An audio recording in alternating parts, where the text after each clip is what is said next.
Matt, let's talk about a couple of things. And again, we're going to get specifically into some players in a few minutes. So this is going to be a real deep dive today into the Raiders. But I want to talk to you about Josh McDaniels. I reported last year when no one else was that Josh had not lost the locker room. The players had not turned on Josh.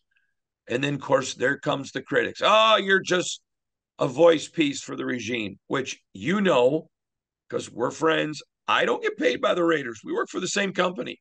I mean, I'm not getting a paycheck from the Raiders. And that's not the case. It's just when I would talk with players. I remember I had Max Crosby on the show, and he said, we stand behind Josh. He hasn't lost us. We believe in him. Then people, what do you expect him to say? Well, he's already got his money. And you and I have been doing this a long time. If players don't think that, they're not saying it. So I can't do anything about irrational critics who want to accuse me of something that's not factual, working for the team or the regime, or saying players are lying. I mean, I don't understand how you can admire a player and then call him a liar. But the point is, he didn't lose the locker room. The players loved Derek, but they also saw the disconnect. And I've written about that. There's no sense getting into it.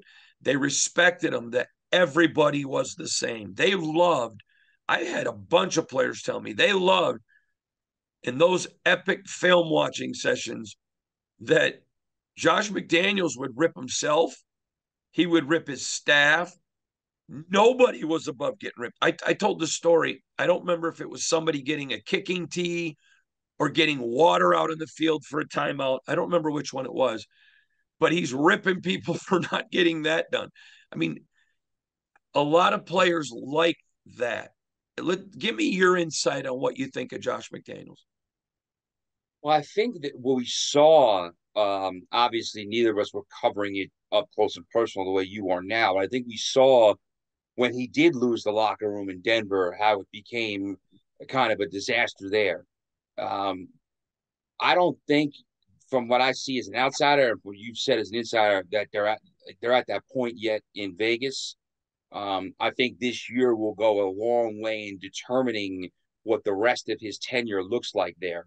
I think they have to sort of establish a culture because, you know, this is his second year, but there's been a good amount of roster turnover from last year. And there's a new quarterback. And it's not the franchise quarterback of the future. We've talked about what Jimmy Garoppolo's role is, but it's a guy who knows Josh McDaniels well. He's a professional. So he's got a set kind of like that, that tone in the locker room, that tone with his teammates. They brought in a lot of outside free agents in the offseason. None of them especially huge names, big money signings.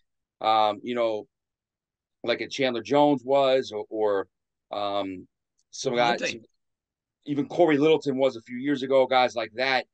But they're all guys that have been around the league, and they're trying to establish that culture, that base in Vegas. So I think this year will go a long way to establishing that. I think that this year two, results wise, it's not going to be a great result overall for the Raiders, but it's going to be maybe the most important year for Josh McDaniels. And in some ways, it's almost like year one for him.